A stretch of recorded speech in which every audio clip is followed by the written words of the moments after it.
자, 이란의 이스라엘 공습 관련해서 이제 시장이 우려가 되게 많은데요. 정확하게 이제 어떻게 된 일인지 우리가 한번 전체적으로 좀 확인해보고 한 번에 이 이슈를 한번 끝내보도록 하겠습니다. 자, 먼저 이란이 이스라엘 공습을 했습니다. 근데 요거는 중간 과정이고요. 원래는 이제 발단이 있어요. 발단이 뭐냐면 일단 구글 맵을 한번 보시면 되는데, 일단 요 맵을 보시면요. 여기 보시면은 원래는 이제 이스라엘 가자 지구랑 팔레스타인 지역하고 지금 현재 싸우고 있잖아요. 이스라엘군하고. 근데 뭐 이건 거의 뭐 전쟁이라고 보다는 그냥 거의 일방적으로 이스라엘 때리고 있죠. 때리고 있는데 이제 요 때리고 있으니까 중동 국가들이 다 이스라엘을 적대시하고 이제 사우디하고 이스라엘 사이 좋았었는데 요 문제 때문에 이제 결국은 사이가 서로 안 좋아진 거죠. 안 좋아진 건데, 물론 거슬러 올라가면 누가 잘못했냐 뭐 따지고 보면은 사실 원래 팔레스타인 땅인데 이스라엘이 들어온 것부터 잘못이죠. 예, 그리고 팔레스타인이 사람들을 그렇게 이스라엘군이 많이 죽이고 괴롭히다가 이제 팔레스타인이 열받아가지고 한 방에 그냥 그런 사건이 있었는데, 그 사건 이후에 이제 이스라엘 가자지구 침공한 거고. 근데 이제 이렇게 되니까 이제 이라크, 시리아, 요런 레바논, 요르단까지 해가지고 전부 다 이제 이스라엘 적대시 하는데, 중요한 건 이제 요거예요. 이란이 이제 시아파 국가인데, 시아파 국가가 또 어디냐면 이라크가 시아파 국가고, 옛날에 정권이 이제 사담 후세인이 순위파입니다. 순위파고, 그 다음에 현재 시리아 같은 경우는 아사드 정권이 시아파예요. 그러니까 정권 자체는 이란하고, 이라크 같은 경우는 다수가 시아파고 소수가 순위파. 시리아는 다수가 순위파예요. 소수가 시아파. 시아파 소수가 정권 잡고 있는 거고. 그러니까 시리아랑 친하겠죠, 이란이. 시리아하고 친한데 시리아가 이스라엘하고 국경을 맞닿아 있으니까 시리아에서 사실 이제 몰래 도와줬단 말이에요. 팔레스타인은. 그러니까 이스라엘 열받아서 이제 시리아에 어디를 때린 거예요. 이란 영사관을 친 겁니다. 시리아. 그러니까 팔레스타인을 지원하니까 이스라엘이 시리아를 공격을 했고, 이때 이란 영사관을 공격했는데, 이때 여기서 이제 영사관에 있던 이란 혁명수비대가 한 10여 명 이상 사망했다고 합니다. 근데 요것 때문에 이제 이란 열받은 상태죠. 근데 원래 그러니까 이란이 시리아를 지원하긴 했는데 이거 뭐 증거가 뭐 특별히 어마어마하게 있거나 그런 것도 아니기 때문에 사실 대놓고 이란을 때리기는 건 아니죠. 근데 이란이 이제 자국 영사관이 공격당했으니까 엄연히 이거는 사실 이란 본토를 공격한 거랑 똑같은 거거든요. 국제법상 위반이에요. 위헌장 위반이고, 이스라엘이.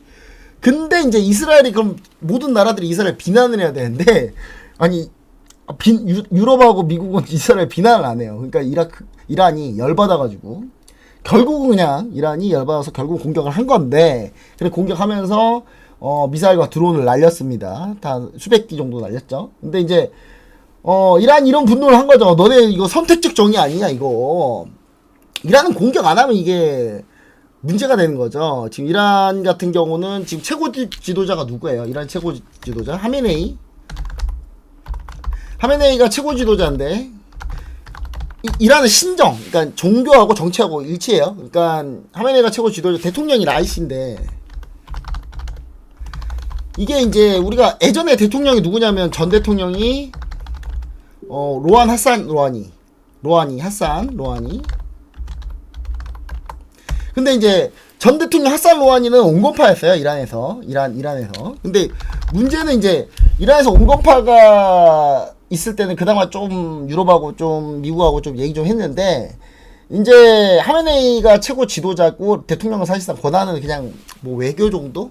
그냥 나가서 이런 정도인데, 그나마 하산 로하니 있을 때는 그나마 좀 괜찮았다가 지금 라이시는 강경파거든요. 강경파가 이제 정권 잡은 거고, 사실 하산 로하니 때 이란이 핵 개발하다가 핵 개발한 거를 핵 협상까지 다 했거든요. 핵 개발 포기하고, 이거 이제 오바마 대통령 때 핵 개발 포기하고 이거 핵 합의했는데 이걸 누가 깹니까? 트럼프가 깨버려요. 그래서 결국은 어떻게 됐냐? 이란에서 롱건파가 설자리에 이른 거예요. 강경파 라이시가 된 거고, 대통령이. 원래 지도자는 하메네이고, 하메네이 말이면 다 되는 거고, 이란은. 원래 이란은 그거 아시죠? 친미국가인지. 원래 이란은 친미국가입니다. 왕정일 때. 근데 이거 쿠데타 일어났죠? 쿠데타 일어나서 뒤집어집니다. 뭐 이 혁명이라고 하는데 이란 사람들은. 예. 근데 이때 대표적인 침묵가요. 심지어 이제 미국이 F-14 전투기 있죠. F-14 전투기가 그 영화 그 탑건 보면 원투 보면 나오잖아요. 예. 근데 F-14 전투기 아무도 이란에다가 미국이 아무도 F-14 전투기를 판매하지 않았는데 유일하게 이란한테만 F-14를 판매한 적이 있을 정도로 침묵가였어요. 근데 그러다가 이제 이게 뒤집어져 가지고 결국 어떻게 됐다? 이게 이제 지금 현재 이스라엘 근본주의자들이 지금 현재 정권을 잡고 있죠.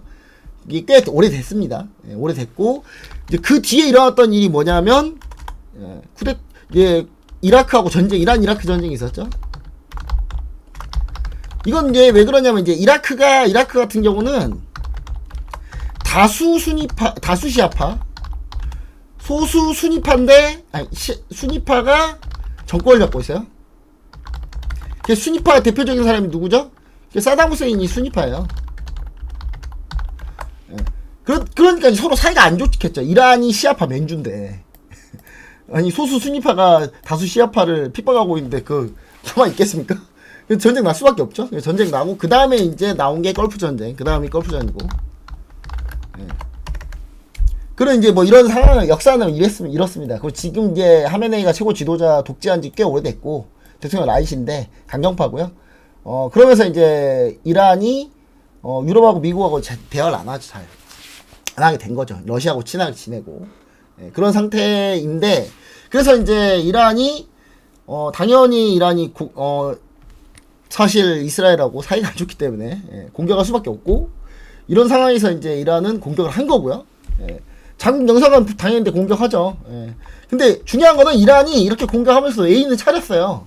미국이 미리 감지하게 대놓고 해줬고 그로 인해서 잘 방어할 수 있게 그냥 공격합니다. 그럼 무슨 말이냐면 이걸 저는 뭐라고 약속대련이라고 하고 싶어요. 약속대련.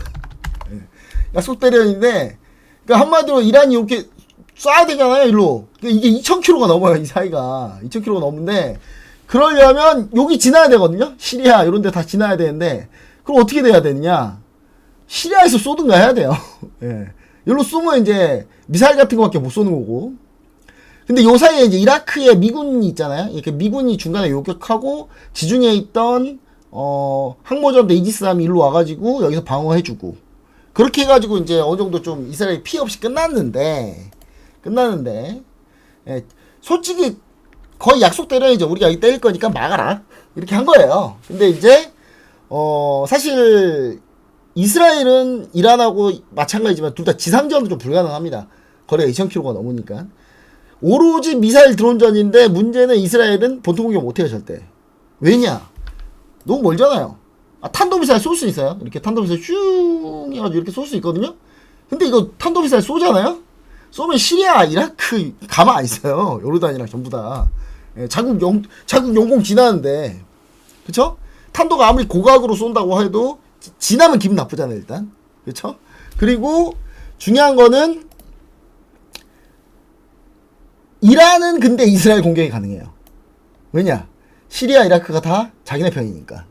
그러니까 이라크는 공격이 가능하고, 이란은 공격이 가능하고, 이스라엘은 공격이 불가능해요. 루트가 여기 하나 더 있어요. 이쪽으로 치는 루트가 있는데, 야, 이건 엄청 돌아가야 돼요.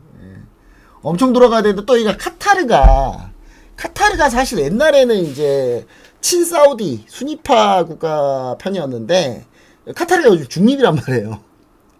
사우디가 별로 안 좋아해요. 카타르를 별로. 오펙에서도 솔직히 오펙에서 가장 영향력 큰 게 사우디잖아요. 근데 카타르 오펙도 탈퇴했어요. 카타르는 오펙도 탈퇴. 이게 왜 가능합니까? 카타르는 석유가 나오는 게 아니라 석유가 아니라 천연가스가 엄청나게 있는 나라예요. 그래서 사실 유가하고 별로 상관이 없어요. 여기는 물론 같이 천연가스 가격하고 오일 가격은 같이 연동해서 잘 갑니다만은. 자, 근데 이제 이런 상태이기 때문에 사실 이스라엘 같은 경우는 사실 이번 잘 막았다. 그럼 이란도 이제 자국민들한테 그렇게 얘기하는 거예요. 우리 공격했는데 성과가 냈어. 우리는 민간 이제 공격 안 하고 딱 군사시설만 해가지고 잘해서 우리 성과 냈다. 서로 이제 정신 승리하는 거죠. 근데 문제는 이제 이스라엘이 별 피해가 없었는데 과연 이스라엘이 그러면 어떻게 나오느냐. 이란은 분명히 이제 우리는 추가 공격 없다고 분명히 얘기했거든요. 단 너네가 재반격하지만 않으면. 근데 이스라엘은 그럼 재반격을 안 하느냐? 그럼 이제 이란을 지금까지 다 알아봤으니까 한번 이스라엘 알아보면 이스라엘 같은 경우는 현재 강경파인 네타냐후 총리가 현재 집권하고 있는데 요 강경파들이 최근에 입지가 별로 안 좋아요. 왜냐면 거의 뭐 독재자입니다. 거의.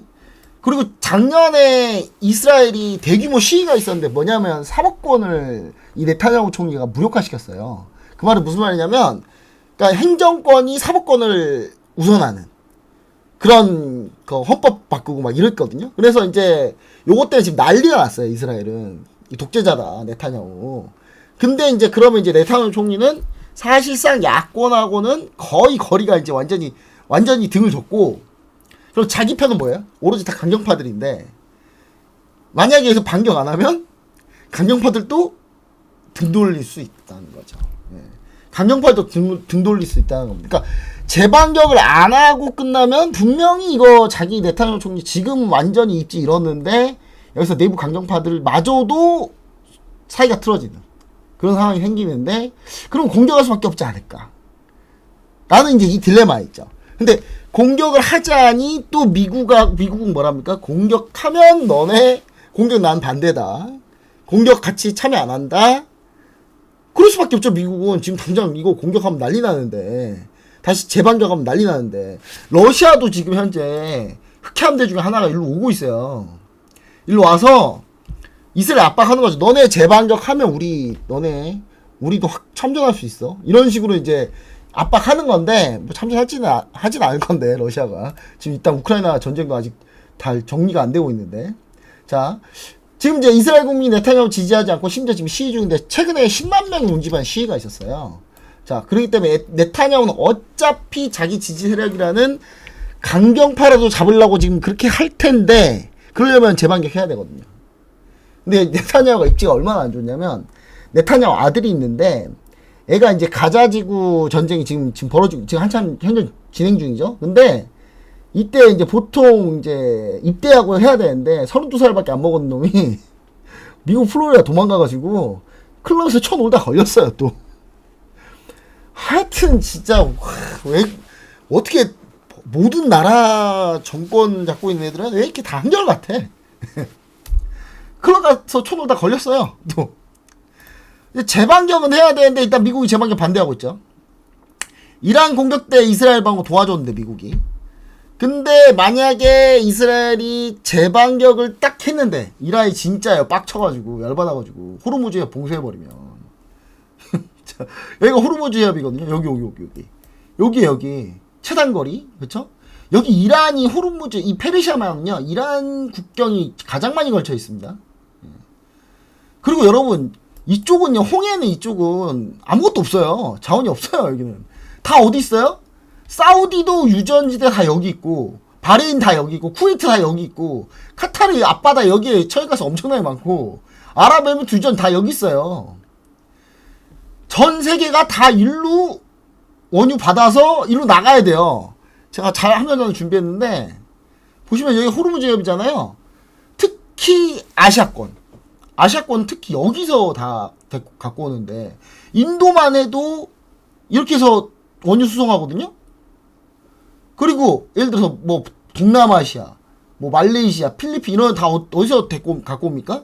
다 일로 갖고 와요. 여기서 갖고 와요. 천연가스든 원유든. 동남아시아 뭐 원유 산유국 있긴 하지만 브루나이 말고는 딱히 많이 없잖아요. 그럼 다 여기를 지나야 된단 말이에요. 그럼 여기를 지나려면 일단 여기를 빠져나와야 뭘 하든가 말든가 하죠. 하필 또 오만 앞바다는요. 여러분 오만 앞바다는 아무것도 없어요. 또 여긴 또. 그러니까 일로 딱 들어가야 돼요. 일로.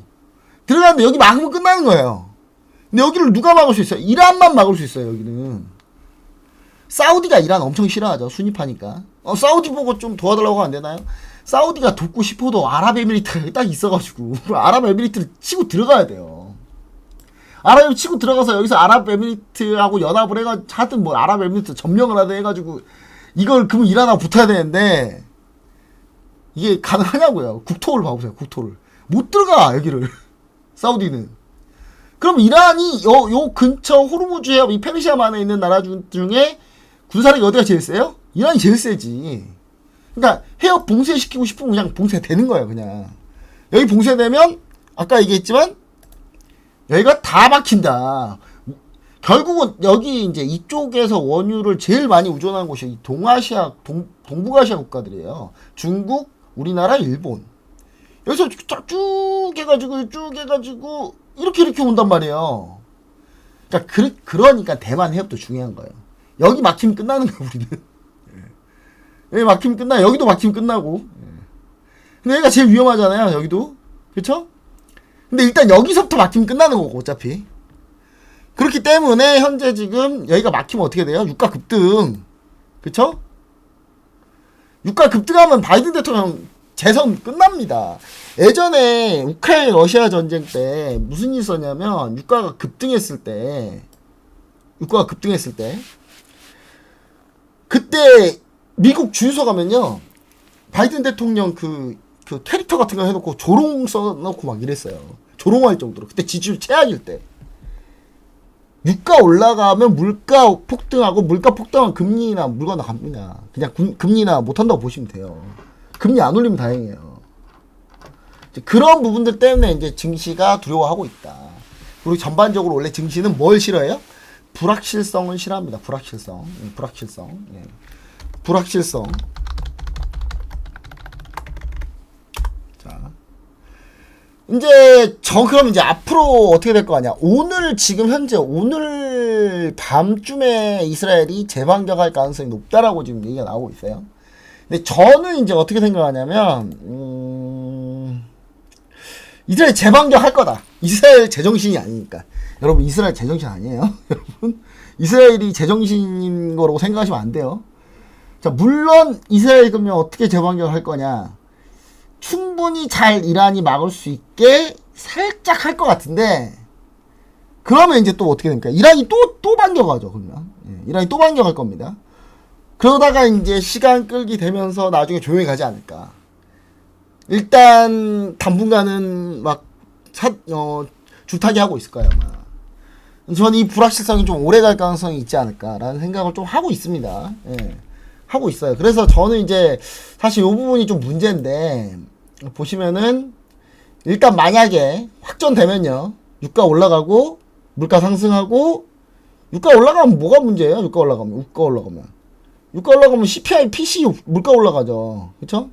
금리나 지금 9월 FOMC 회의 정도의 금리나 할 것 같다라고 지금 예상은 그렇게 하고 있는데, 이게, 그럼 9월 금리 인하도 없는 거예요, 이제 이렇게 되면. 당분간 고금리 계속 지속되는 거고, 지수 상승하고, 성장은 떨어지는데, 고금리인 최악의 상황이 계속 되는 겁니다. 자, 물가가 오르는 것 중에 최악이 뭐냐면 코스트 푸시. 물가를 올리는 요인 중에 하나, 디맨드 풀 사이드 코스트 푸시인데, 코스트 푸시로 올라가는 거죠. 그쵸? 수요가 많아서 물가가 올라가는 게 아니잖아요. 그쵸? 그러면 이제 코스트 푸시로 올라가는 건데, 코스트 푸시로 올라가는데, 성장률이 떨어지는 거잖아요. 수요가 많으면 성장률이 올라가니까 수요가 많은 건데, 그게 아니라 지금, 현재 성장률은 떨어지고 있는 상태에서, 미국 말고 지금 성장률 좋은, 경제 성장 좋은 나라가 어딨어요? 없어요. 예.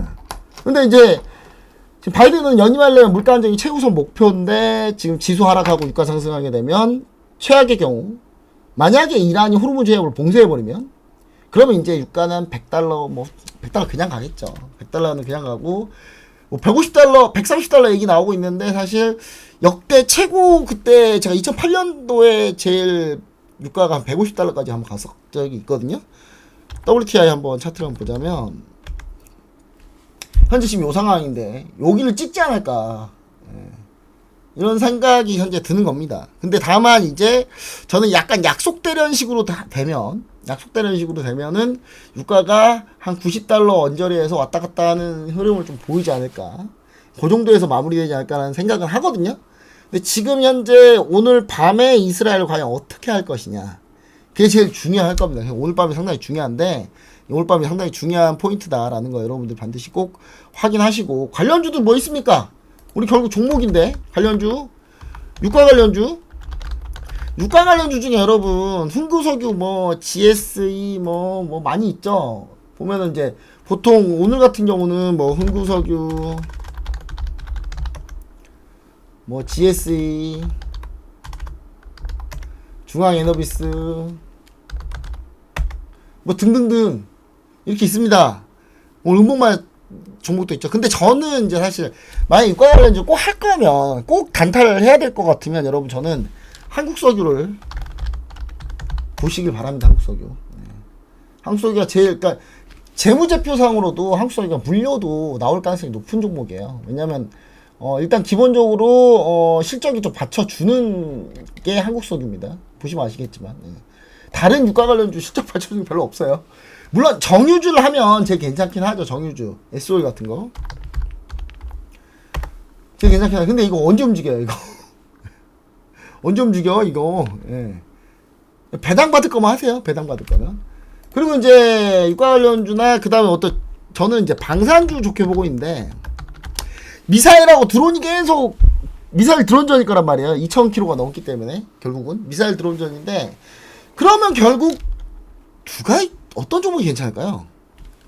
전 딱 두 가지 떠오릅니다. 두 가지 바로 하나에어로스페이스 그 다음에 LIG 넥손. LIG 넥손 같은 경우는 미사일 통제장치들 이런 거 다 여기서 하거든요. 예, 그렇기 때문에 레이더도 여기서 하고 다. 그래서 저는 LIG 넥손이 가장 조금 괜찮지 않나라는 생각을 하는데 일단 기술적으로 흐름은 안 좋아요. 일단 1차로 한번 올랐고 그 다음 현재 행보 중인데 전 지지 라인은 안 깨고 있죠. LIG 넥손도. 그리고 하나에어로스페이스 마찬가지.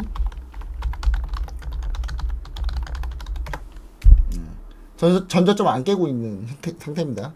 방산주 보니 차례대가 낫다? 이렇게 좀 보시면 좋을 것 같고 그 다음에 또 뭐가 있을까요? 저는 이제 요 관련해서 만약에 이제 이슈가 되고 막 그렇게 돌아가면은 사실 제일 쉬운 거는 달러, 금, 미국채 가격은 당연히 오르는 건 당연한 거죠. 당연한 거고.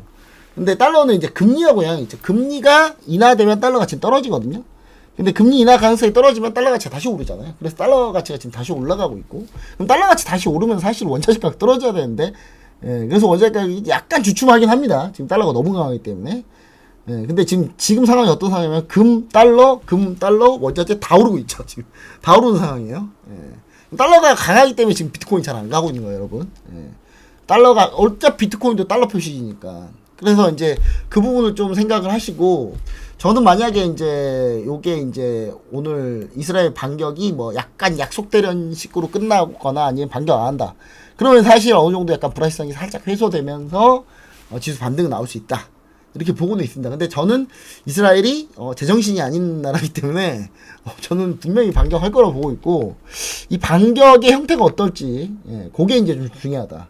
그렇게 보고 있는 편이니까 여러분들 반드시 이 부분 참고하시고 저는 이제 이번에 만약에 근데 이 주식에는 주식에 이런 격언이 있습니다. 어떤 격언이 있냐면 전쟁과 재앙에는 맞서고 그 다음에 정부 정책과 미연준에는 맞서지 마라. 그러니까 단기적으로는 지수 흔들릴 수 있어요. 근데 요거는 어차피 어떤 걸로 보시면 되냐면 눌림목을 주는 구간이다 라고 판단하시는 게 맞습니다. 전쟁하고 재앙은 사실 주식을 매수하는 건 맞는데 지금 단기적으로 바로 매수는 아니고 눌렸을 때 그런 눌림목을 활용한 매수를 한번 여러분들이 좀 고려하시면 좋을 것 같다. 이번 기회에 뭐 반도체 눌리면은 반도체 같은 거 충분히 볼 수 있다. 이런 거 생각해 보시고요. 좀 더 자세한 내용은 자 우리 이 영상 끝나면 이제 밑에 하단에 뭐 더보기나 고정 댓글 보시면은 참여하는 방법이 있으니까 참여하는 방법 통해 가지고 자료 같은 거 많이 받아가시면 좋을 것 같습니다. 자 이상으로 해가지고 영상 마치도록 하겠습니다. 구독 좋아요 부탁드리고요. 저는 다음에 또 다른 이슈 터지면 아니면 이 이슈 후속으로 또 나오면 또 그때 또 다시 뵙도록 하겠습니다. 감사합니다.